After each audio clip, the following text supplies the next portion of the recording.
Hi, I'm Dr. Mike from the Springfield Wellness Center, and what we're going to be talking about today is the dreaded butt wing. And so you may ask what this is and what this amounts to. This is basically somebody attempting to achieve a full depth squat, and at the very bottom, their pelvis actually rolls under themselves, causing flexion in that lower part of the back. So I'll show you kind of two ways. I'll show you kind of a good proper depth squat, and then I'll over exaggerate so you can see kind of the difference of the bad one. So looking at it from the side, we're in our good squat stance, so full depth squat. I'm gonna go all the way down, stay in this position. You can see I still have an arch here, my pelvis still kind of tucked backwards.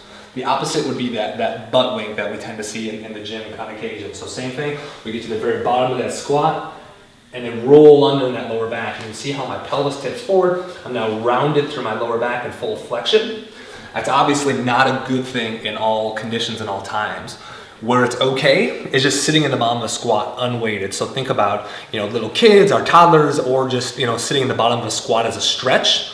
Perfectly fine. You're unloaded, you don't have any stress or any shear in those joints, no problem whatsoever. Where it becomes troublesome is when we're under load, whether we're doing a front squat or whether we're doing a back squat. It's gonna cause a lot of extra compression in that lower part of our back, as well as cause some shear type forces, which can lead to some disc issues, some joint issues, lower back pains in general.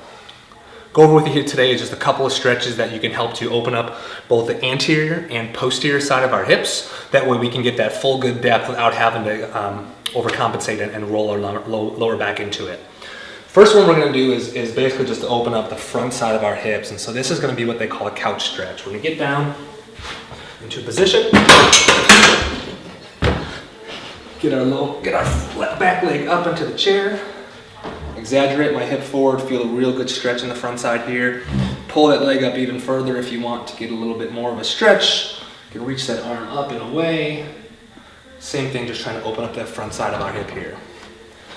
Second one we're gonna do is gonna be a banded hamstring stretch. So we're gonna thread, foot through the band, get it up real nice high into our hip, walk my way out with some tension, get my leg into a bent position, and I'm just gonna kind of straighten my leg out. I'm feeling a real big pull across the whole posterior side of my leg here. If this is too much, we can always go to the ankle, we can go to the knee. Same thing, kind of flexing it back and forth, getting a really good stretching through those hamstrings. Feeling nice stretching through there. Any other stretches or things you can do to open up kind of the front or back side of the hips is kind of what we're looking for here.